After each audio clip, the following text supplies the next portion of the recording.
motion picture, the airplane, the radio, television, antibiotics, and atomic energy. They have seen the horseless carriage develop into the automobile, which has wrought such amazing sociological, cultural, and economic changes in the lives of people everywhere. This miracle of individual transportation has given man an entirely new concept of liberty, the freedom to go wherever he pleases, whenever he desires. It has brought to all the means of going from home to store, from city to country, from coast to coast, quickly, safely, and economically. In this sweeping advance of automotive transportation, the pneumatic tire has played a vital part. In fact, it has been said on high authority that no invention can compare with the pneumatic tire in contributing to the progress of the automobile. The year 1950 also marks the 50th anniversary of our company.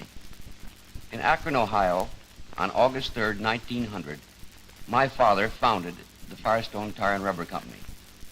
In those 50 years, our company has grown from a small abandoned foundry building with a working force of 12 men to a worldwide organization of more than 70,000 people whose high-quality products are known and respected everywhere.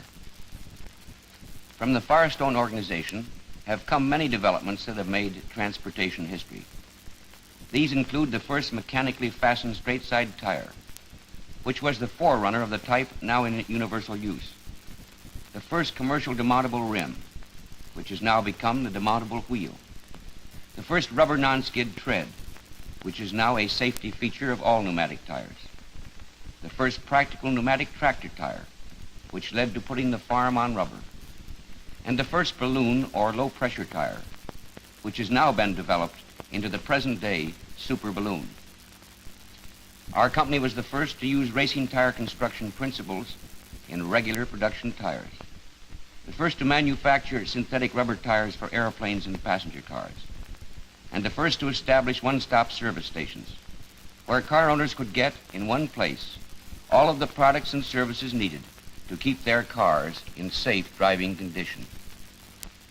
In 1918, Father pioneered the ship-by-truck movement, which gave impetus to the development of the trucking industry.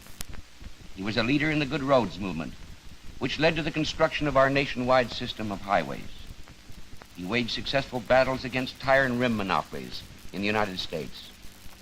And under the banner, Americans should produce their own rubber, he fought against the international cartels, which attempted to control the output, distribution, and price of rubber. As a result, the Firestone rubber plantations were established in the West African Republic of Liberia. And during the war, these plantations were one of the few sources of natural rubber available to the Allied nations. These are but a few of the many important contributions which the Firestone organization has made to the progress of transportation and of civilization during its 50 years of service. We believe that the second half of the 20th century will bring forth even greater achievements in every field of human endeavor. It is, of course, impossible to predict with any degree of accuracy many of the things that will actually happen in the rubber industry during the next 50 years. Too many external factors, such as international affairs, general economic conditions, and new scientific developments are involved. However, as we look back over the accomplishments of the past 50 years, we can be confident that progress during the next half a century will be equally impressive. For example, in recent years, the discovery and mass production of synthetic rubber played a vital part in the winning of World War II. Different formulas are constantly being created to meet specific industrial and consumer requirements, such as resisting the destructive effects caused by oil and retaining elasticity at temperatures as low as 75 degrees below zero Fahrenheit. Technically speaking, synthetic rubber is a plastic, and anyone acquainted with the plastic industry ceases to be amazed at the new uses developed and predicted for this material. Who will deny that houses, automobile bodies, machinery may be made in whole or in part of plastics in the next half-century. Damage from rot, rust, and color fading would be greatly reduced or eliminated with plastic materials. The future uses of synthetic rubber and other plastics appear to be limitless. During the past 50 years, the development and production of automobile tires has accounted for most of the growth of the rubber industry. More and more tires will be needed during the years ahead, since more families are purchasing automobiles each year. However, the next 50 years offer great opportunities for the growth of the rubber industry in the development and sale of rubber products for new uses other than tires.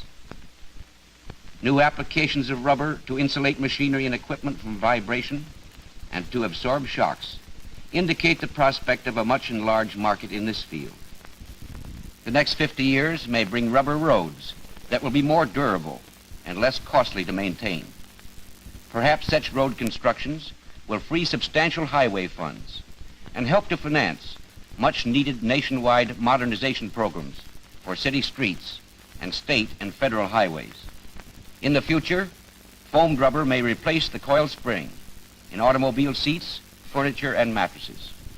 Many manufacturers already are changing over to foamed rubber cushioning materials as fast as we are able to increase our output of this product. Present-day tire manufacturing equipment is highly efficient, yet we constantly are working on new and improved designs, always seeking to make our machines still more economical, simpler to operate, safer, and more accurate. A major project of interest to us is the conversion to new and revolutionary sources of power. Present methods of generating power may give way to atomic energy. Electronic vulcanization shows great promise. Indeed, 50 years from now, a tire manufacturing plant may bear little resemblance to the modern tire plant of today. Equal in importance to the progress of the rubber industry and of the Firestone organization is the growth and development of the tire dealer during the past 50 years. He has moved from the back alley to Main Street, and he can now provide complete one-stop service. We are proud of the 70,000 dealers who serve the public with Firestone products. We are convinced that our opportunities during the next 50 years will also be your opportunities.